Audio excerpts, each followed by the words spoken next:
Actually, if you check the sixth question, it's based on the equality of matrices.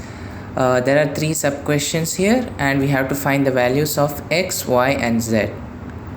So if you check the first question, actually it's very simple. Just you have to check the corresponding values and directly you can write the answer. So if you check for x, the corresponding value is 1. So x it's 1. Y, if you check, the corresponding value is 4. Whereas for z, if you check, the corresponding value is 3.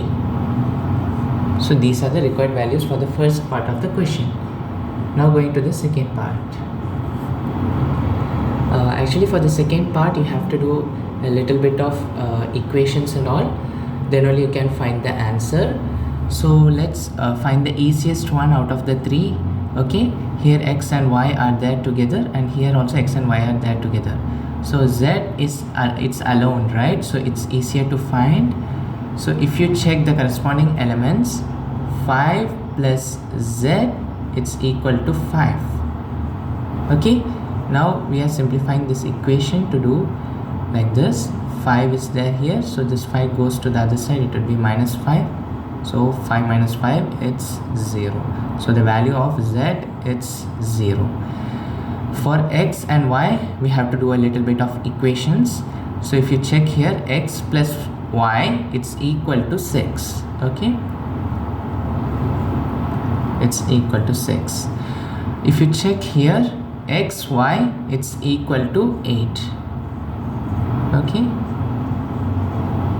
so here actually we have to use the equation x plus y, the whole square equation, which is equal to x squared plus y squared plus 2xy.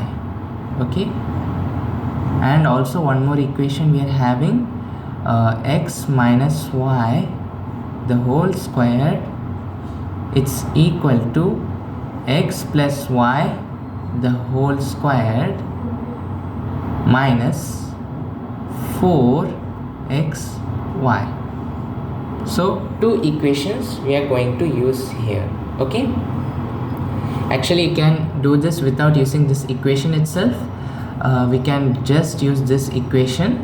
This is enough to do the whole question. So just we want to find the value of x minus y, the whole square.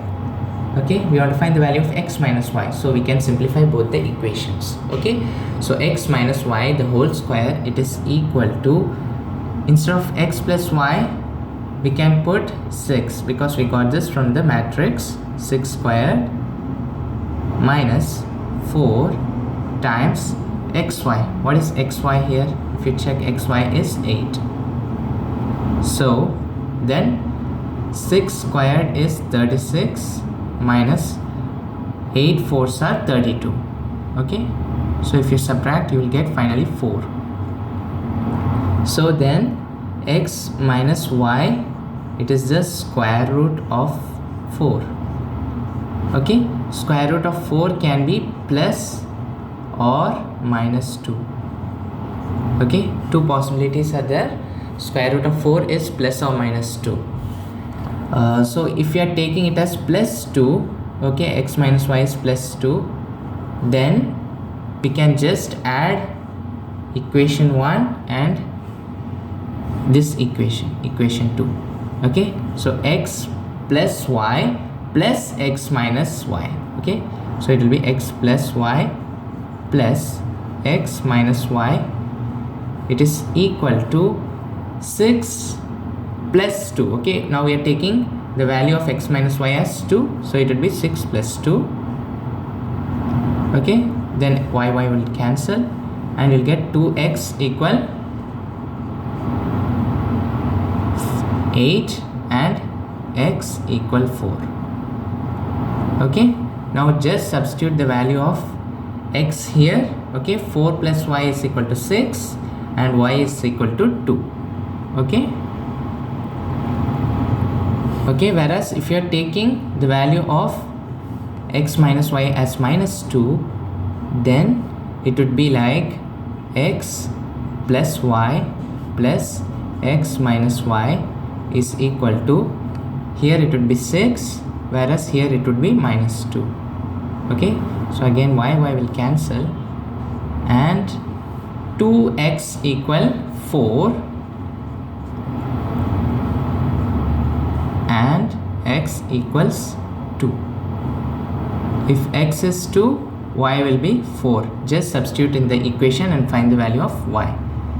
So in both the cases z is same 0, but x and y value it can be interchanged. If x is 4, then y will be 2, whereas if x is 2, then y will be 4, but z is 0 for both the cases. So two different possible answers are there for this questions. Actually the second part can be done in another different way. X plus y, we found out it to be 6, and xy, it is found out to be 8, right? Just the corresponding ones. The value of x and y can be done in another different way. We know what are the possible values for two numbers that are to be added to get 6, right? So 1 plus 5, or 5 plus 1, 6 plus 0, or 0 plus 6. Okay, then next it's 4 plus 2, or 2 plus 4, and finally 3 plus 3.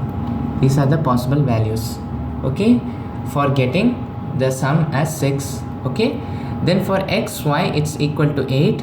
We can check what are the products of two numbers to get 8, right? For 8 we can write it as 1 times 8 equal to 8 times 1, which is also equal to 2 times 4, which is equal to 4 times 2. So if you check the two numbers where they are having corresponding ones, if you check 2 times 4 and 4 times 2 are also common here, 4 plus 2 and 2 plus 4. So the possible values of x and y, it is these two ones, okay, because they are same. So x can be 4 and y can be 2, otherwise x can be 2 and y can be 4. Okay, so two different possible answers are there, and you can do it in this easier way also. So for the third part of the question, just we have to substitute. Okay, so if you check the first element x plus y plus z, it has to be equal to 9. Okay, this is our first equation.